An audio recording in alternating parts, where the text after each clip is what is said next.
नमस्कार दोस्तों, मैं बुद्धि प्रकाश पटवारी आपका स्वागत करता हूं अपने चैनल पर। दोस्तों, हमने पिछले भागों में जो पिछले अपन ने पार्ट पढ़े हैं, अपन ने राजस्थान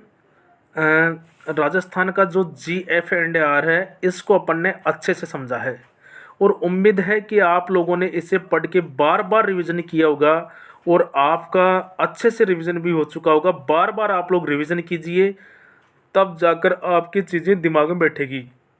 पूरी तरह से रटने वाली चीज़ है, तो आप लोगों को इसे रटना ही पड़ेगा और कोई रास्ता नहीं है। ठीक है, तो चलिए, जो नए हैं वो चैनल को सब्सक्राइब कर लो और टेलीग्राम चैनल को भी ज्वाइन कर लो। सारी PDF है जूनियर अकाउंटेंट की, और जो भी एग्जाम है सारी की सारी मैंने टेलीग्राम पे डाल रखी है। ठीक है, तो चलिए, अध्याय 5 को आज अपन पढ़ने वाले हैं। चैप्टर नंबर 5 को शुरू करते हैं।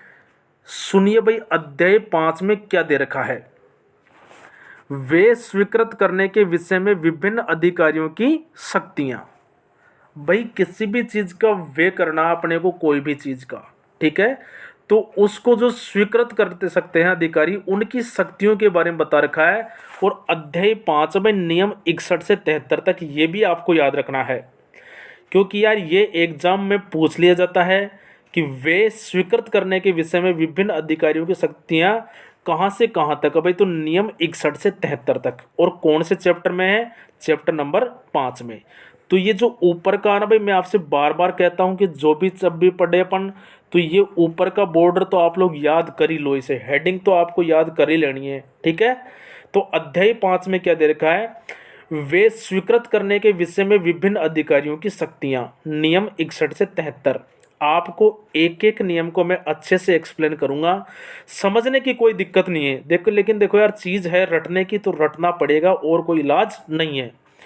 बार बार में अपन इसे पढ़ेंगे तो याद हो जाएगा, कोई रॉकेट साइंस नहीं है, मैं बता रहा हूँ आपको। और अपन टाइम से चल रहे हैं भाई, अच्छे तरीके से, और समय पर ही आपका 15 जून तक ख़त्म कर देंगे इसको, दोनों को, RSR को और GF&R दोनों को। चलो अभी आ जाओ नियम नंबर 61 पर आ जाओ। 61वां नियम क्या कहता है? ठीक है, 61वां नियम देखो। इस नियम के अनुसार जो शक्तियां विभागीय अधिकारी को दी गई है, उसके अलावा समस्त शक्तियां वित्त विभाग के पास में होती है। 61वां नियम क्या कहता है भाई? भाई, जो शक्तियां अधिकारियों को दी गई है, किसी विभाग के अधिकारियों को, ऑफिसर्स को जो शक्तियां दी गई है, लेकिन इनके अलावा जो भी शक्तियां होती है, वह बताओ किसके रूप में, किसके पास में होती है? वित्त विभाग के पास में होती है। भाई, जैसे मान लो कलेक्टर को कोई शक्ति दे दी, कोई पावर दे दी किसी चीज़ का, भाई इतना खर्चा कर सकता है, लेकिन उसके अलावा कोई पावर होती है, वह किसके पास में होती है? वित्त विभाग के पास में होती है। ठीक है, 61वां ये कहता है। 62वां क्या कहता है भाई? अधीनस्थ अधिकारियों की शक्तियों का उच्चतर अधिकारी द्वारा प्रयोग किया जा सकता है। क्या कर सकते हैं? देखो भाई, जो निचले स्तर के अधिकारी होते हैं, ऊपरी जो स्तर है, ठीक है, उनसे ऊपर के अधिकारी अपने से नीचे के जो अधीनस्थ है, उनकी शक्तियों का प्रयोग कर सकते हैं। जैसे भाई, अगर मैं पटवारी हूँ, ठीक है, मैं पटवारी हूँ, तो मेरी शक्तियों का प्रयोग कौन कर सकता है? मेरे से सीनियर जो होता है, गिरदावर होता है, नायब तहसीलदार होता है, तहसीलदार होता है, SDM होता है, कलेक्टर होते हैं, ये सीनियर होते हैं। तो ये पटवारी की शक्तियों का प्रयोग कर सकते हैं। समझ गए आप लोग? अब देखो यार, नियम 63 को भी आप लोग देख लीजिए। पिछले मामलों में वित्तीय शक्तियां सक्षम अधिकारी द्वारा प्रयोग की जा सकती है। क्या मामला भाई? पिछले मामलों में, जैसे मान लो भाई, पिछले साल बाढ़ आई, ठीक है, बाढ़ आई पिछले साल, और पिछले साल लोगों ने फॉर्म नहीं भरे, तो भाई मुआवजा उनको दिलाना है, तो पिछले साल की शक्तियां, इनका प्रयोग भी कौन कर सकता है? सक्षम अधिकारी कर सकता है। भाई, करंट का तो कर ही सकता है जो भी है, लेकिन पिछले मामलों में किसी को मुआवजा दिलवाना है, किसी को क्या करना है, तो पिछले मामलों में वित्तीय शक्तियां बताओ किसके पास होती है? सक्षम अधिकारी के पास में होती है। तो भाई, 61वां क्या पढ़ा था कि भाई जो अधिकारी है, उनके अलावा समस्त शक्तियां वित्त विभाग के पास होती है। 62 में क्या होता है भाई? अधीनस्थ अधिकारियों की शक्तियों का प्रयोग कौन कर सकता है? बताओ मुझे। उच्चतर अधिकारी कर सकते हैं। और 63 में क्या था? जो पिछले मामले होते हैं, कौन से मामले? जो पिछले मामले होते हैं, पिछले मामलों में वित्तीय शक्तियों का प्रयोग कौन कर सकता है? सक्षम अधिकारी कर सकता है। अगर आपको समझ में आ रहा है तो भाई लाइक ज़रूर कर दिया करो, क्योंकि लाइक करने से औरों के पास वीडियो पहुंचती है और कोई फ़ायदा इससे नहीं है, लेकिन आपको किसी तरह का नुकसान नहीं है इससे। चलो भाई नियम 64 को देख लीजिए। 64 में क्या है? अपने पद के अलावा अन्य पद के चालू कार्यभार के मामले में संपूर्ण शक्तियां प्रयोग कर पाएगा तथा प्रशासनिक शक्तियों का प्रयोग भी कर पाएगा। समझो आप लोग, एक एसडीएम है, जैसे मान लो एक सवाई माधोपुर का एसडीएम है, लेकिन ये सवाई माधोपुर का एसडीएम है और मान लो ये खंडार का एसडीएम है। खंडार एसडीएम छुट्टी पर है, तो भाई सवाई माधोपुर एसडीएम को खंडार एसडीएम का अतिरिक्त चार्ज दे दिया। तो भाई ये क्या, ये जो एसडीएम को लगाया ना सवाई माधोपुर एसडीएम खंडार में, तो ये एडिशनल यहाँ की शक्तियों का प्रयोग भी कर पाएगा। जो खंडार की वित्तीय शक्तियाँ हैं इसका प्रयोग भी कर पाएगा, और जो प्रशासनिक अधिकारी के रूप में है उसका प्रयोग भी कर पाएगा। समझ गए आप लोग? भाई अपने पद के अलावा दूसरे पद का जो अतिरिक्त कार्यभार मिलता है उसका भी वह वित्तीय परिशक्तियों का प्रयोग कर सकता है। नियम 65 देखो। 65 में क्या है? भूमि देना, राजस्व का प्रयोग एवं अन्य रियायतें आदि। कोई भी विभाग निम्न आदेश वित्त विभाग की पूर्व सहमति प्राप्त किए बिना नहीं करेगा। भाई कुछ आदेश ऐसे होते हैं, कुछ चीज़ें ऐसी होती है जिनका आदेश कोई भी अधिकारी बिना वित्त विभाग की परमिशन के नहीं कर सकता। क्या क्या है देखो?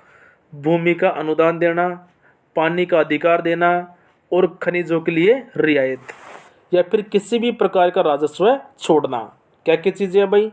भूमि देना, भूमि का अनुदान, पानी का अधिकार, खनिजों के लिए रियायत, या फिर किसी प्रकार का राजस्व छोड़ना। ठीक है, तो कोई भी अधिकारी बिना वित्त विभाग की परमिशन के ये कार्य नहीं कर सकता। नियम 66 में भाई हानियों का अपलेखा। कुछ हानियाँ हो जाती है जो प्राकृतिक कारणों से होती है, समझो आप लोग। तो ऐसी हानियाँ किसके माथे डालेंगे भाई? नहीं डाल सकते किसी के माथे। तो ऐसी हानियों का क्या किया जाता है? अपलेखा किया जाता है। क्या किया जाता है? अपलेखा। और कैसे होता है? महालेखाकार होता है भाई, जो एजी होता है, महालेखाकार होता है, अकाउंटेंट जनरल होता है, इसकी स्वीकृति के बाद ही अपलेखन संभव है। ये कहता है नियम 66। 67वां देखिए आप लोग क्या कहता है नियम 67। लाइक दबा दो भाई, बिल्कुल लाइक दबा दीजिए। लेखा परीक्षा द्वारा नामंजूर की गई माफी एवं सरकारी कर्मचारियों को अधिक किया गया भुगतान का अपलेखन निर्धारित नियमानुसार होगा। कैसे होगा भाई? समझो आप लोग इस चीज को। भाई लेखा परीक्षा हुई, किसी की ऑडिटिंग हुई, समझो आप लोग। ऑडिटिंग में कुछ माफिया ऐसी थी जो नामंजूर कर दी गई, और मान लो सरकारी कर्मचारियों को ज़्यादा भुगतान किया गया, तो इनका जो अपलेखन करना होगा वह निर्धारित नियमानुसार होगा। ठीक है भाई, समझ गए आप लोग? तो 64 में क्या पढ़ा था भाई? चालू कार्यभार रहता है तो दूसरी शक्तियों का प्रयोग भी कर सकता है कोई अधिकारी। ठीक है, इसके अलावा 65 में भूमि का अनुदान, पानी का अधिकार, खनिजों के लिए रियायत, किसी प्रकार का राजस्व छोड़ना, इनको भी वित्त विभाग की परमिशन के बिना कोई अधिकारी नहीं कर सकता। नियम 66 हानियों का अपलेखा। भाई महालेखाकार की स्वीकृति के बाद अपलेखन संभव है। और 67वां कहता है कि लेखा परीक्षा द्वारा नामंजूर की गई माफी एवं सरकारी कर्मचारियों को अधिक दिया गया भुगतान का अपलेखन निर्धारित नियमानुसार किया जा सकता है। अब देखो यार, अपन 1 मिनट के अंदर जो पढ़ा है उसको अपन रिवाइज कर लेते हैं। ठीक है भाई, क्या पढ़ा अपन ने? नियम 61 में अपन ने क्या पढ़ा था भाई? जो शक्तियाँ किसी अधिकारी को दे रखी है उसके अलावा बताओ किसके पास होती है? वित्त विभाग के पास में। ठीक है, 62 में क्या कहा था भाई? कि भाई जो अपने अधीनस्थ सबॉर्डिनेट अधीनस्थ अधिकारी है, ठीक है, इनकी शक्तियों का प्रयोग बताओ कौन कर सकते हैं? उच्चतर अधिकारी कर सकते हैं। पिछले मामलों में वित्तीय शक्तियाँ कौन प्रयोग कर सकता है? कोई सक्षम अधिकारी कर सकता है। 64 में बताओ क्या भाई? एक के अलावा दूसरा चार्ज दिया जाए, किसी को एडिशनल चार्ज दिया जाए, तो वहाँ की वित्तीय शक्तियों का प्रयोग और प्रशासनिक शक्तियों का प्रयोग कोई अधिकारी कर सकता है। 65 में भूमि का अनुदान देना, पानी का अधिकार, ठीक है, खनिजों के लिए रियायत देना, किसी प्रकार का राजस्व छोड़ना, इनमें क्या होती है भाई? बिना वित्त विभाग के कोई भी अधिकारी इन कामों को नहीं कर सकता। 66 में हानियों का अपलेखा। और 67 में बताओ भी क्या है? 67 में दे रखा है भाई लेखा परीक्षा द्वारा जो राशि नामंजूर कर दी गई है, ठीक है, लेखा परीक्षा द्वारा जो राशि नामंजूर की गई है, जो माफ़ी नहीं की गई है, उनका जो अपलेखन होगा निर्धारित नियमानुसार होगा। तो भाई बताइए आपको आज की क्लास कैसे लगी। मिलते हैं अगली वीडियो में।